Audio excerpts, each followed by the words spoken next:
Hello everyone, welcome back to another episode of r/Malicious Compliance. In today's episode, I denied a cop the bathroom code at Subway. You want me to come into work while I'm sick? Sure. The MC Master gets his way against a ridiculous request. Before we get started, make sure to subscribe so you will never miss a video. So let's get started. I denied a cop the bathroom code at Subway.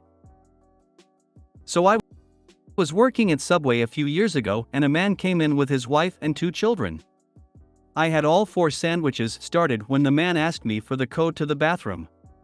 The policy was you had to make a purchase to get the bathroom code, but by the way he was doing the potty dance, it was pretty apparent this guy needed to go. Obviously, either he or his wife will pay for the 4 sandwiches I've already started. The next day, my boss sits me down and lectures me about how the code is on the receipt for a reason. She watched the tape and see me give the man the code and tells me, I don't care who it's for. Whether it's your friend, family, whatever, you name it, you do not give it the code under any circumstances. Later on that night, I was working by myself when some guy in a trench coat and greasy long hair came in the side door and said, "Hey man, somebody got seriously messed up outside." A long line of customers waited for me while I subtly grabbed the bread knife, sharp AF, and went around to check. It wasn't the best part of town, so you never know with people. Anyways, as Trenchcoat Man stated, someone was seriously messed up outside. His face was all bloody and he was just a mess. I called 911 and went back to making sandwiches. Sometime later, a few cop cars and an ambulance showed up.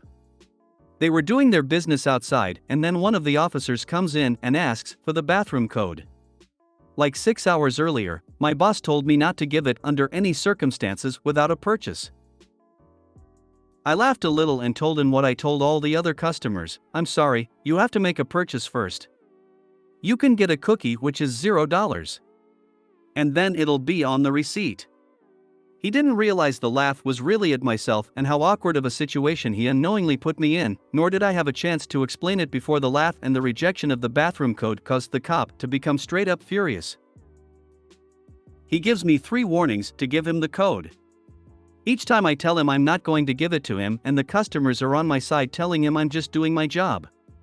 After his 3rd warning, he shook his head and muttered, I can't believe you're interfering with an ongoing investigation, and he uses the walkie on his shoulder to get some information.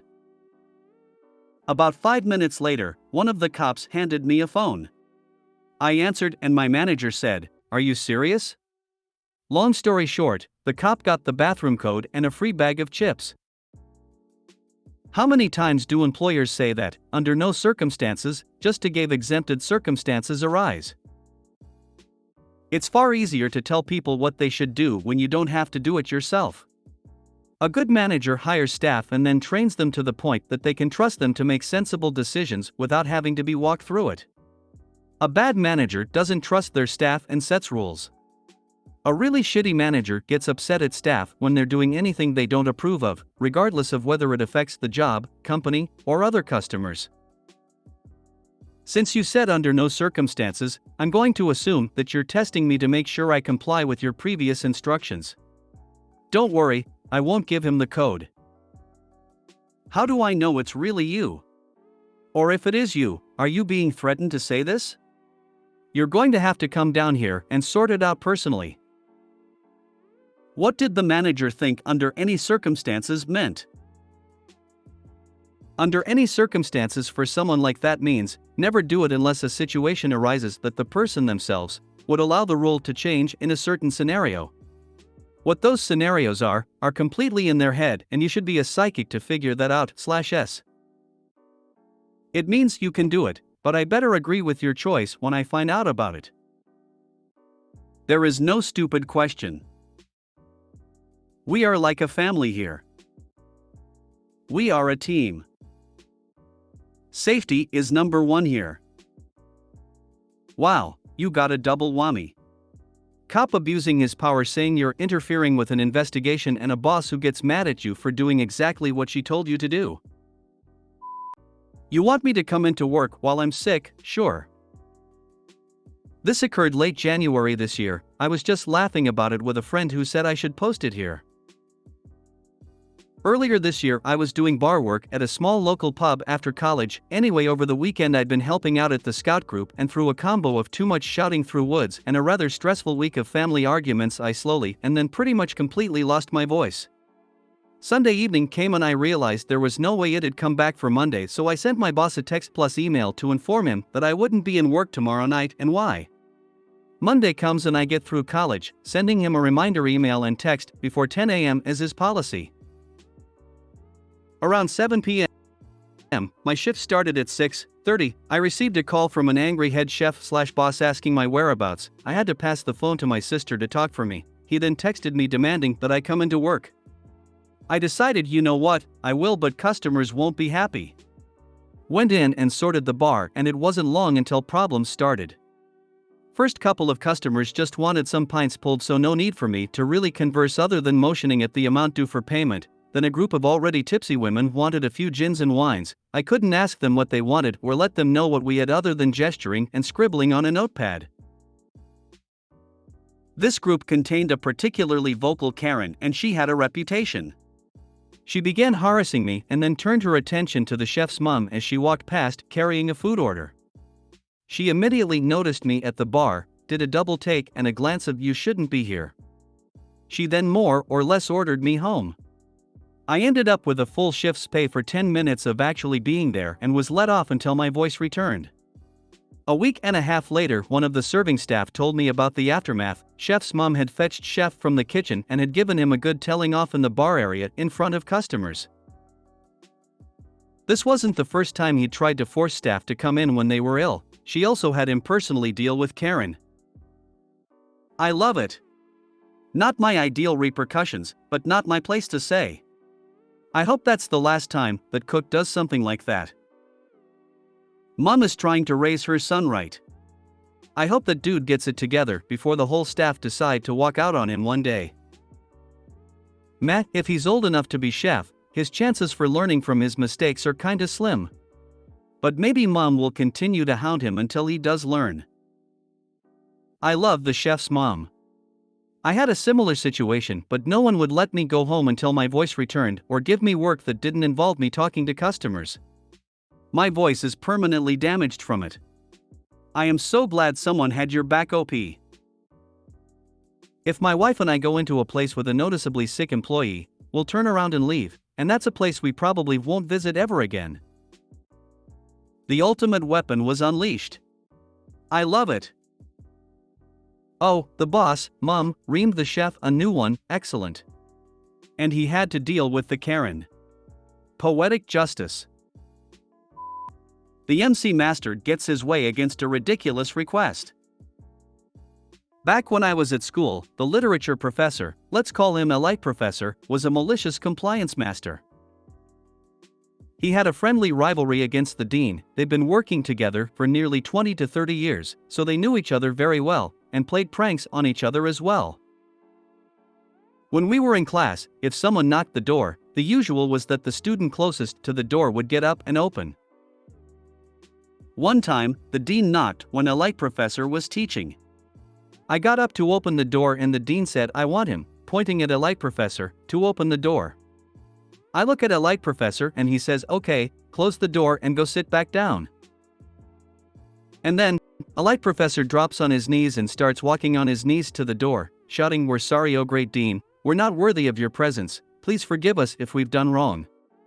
It took him perhaps 2 minutes to do the 2 meters walk to the door. We lost it, we were laughing our asses off. Dean was standing there with a look that mixed bafflement and anger, but, at the same time, trying not to burst into laughter. The fact that what Dean came to say was the most standard, mundane and generic announcement made it even funnier somehow. This was a light professor typical behavior. He used to spend a lot of chalk writing on the board, almost twice as much as the next professor, so the guy in charge of supplies complained and the head of studies cut a light professor chalk supply in half. So he would steal other professors' chalk to have the amount he thought he needed. He told this story about the first time he had to teach, almost 30 years before my time at the school. Bear in mind, He was short, 1.55 m tall, bald with a mustache and had to use huge green-tinted glasses. He looked a little bit like Ernesto Sabato, a well-known Argentinian novelist. You can Google it if you want to form an image on how LIT professor looked like. His first class ever was with the misfits of the school, rowdy class. He stood up at the podium, they had podiums back then, and nobody even tried to listen to what he had to say.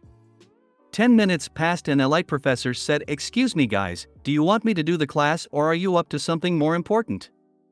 One of the bullies told him to beat it and everybody laughed, so he grabbed the newspaper, took a seat at his desk and stayed there for the whole class, without saying a word. When the ring that signaled that the class was over rang, he got up and said, "Okay, tomorrow we'll have an exam, one of 3 for the semester. You have to have at least an average of 6 points to pass the semester. The exam will be about what I was supposed to teach today," and he walked out of the room. We loved the guy. He was fair, he had a true passion for literature, he was a good professor and made the classes nice and interesting. Now that I've established his usual behavior, when I was at school, at the end of the first semester, he submitted the grades for each student to the head of studies. This story was told by the head of studies secretary, a former student that was a friend of a lot of students there. Head of studies was the worst.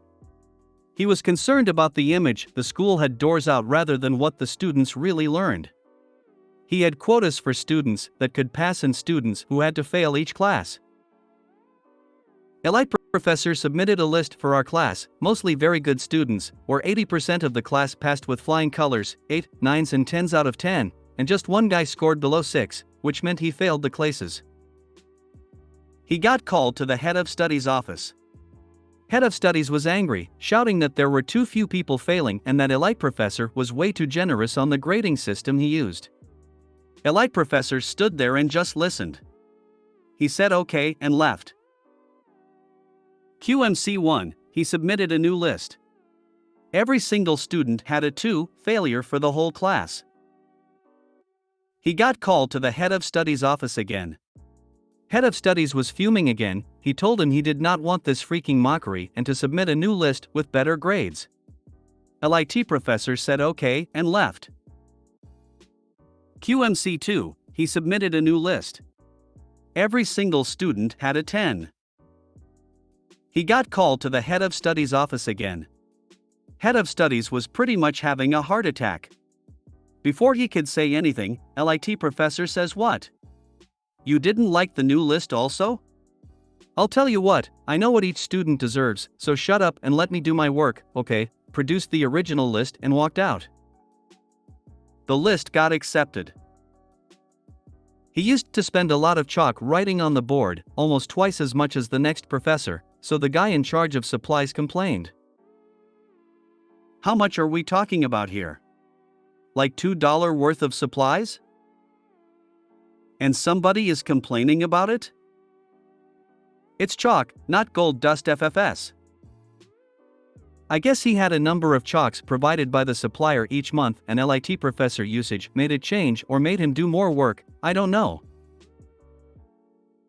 The fact that LIT professor threw chalks at the phys ed professor that was overworking the whistle very loudly below the window of our class might have had something to do with it, perhaps he did as suggested and googled Ernesto Sabato.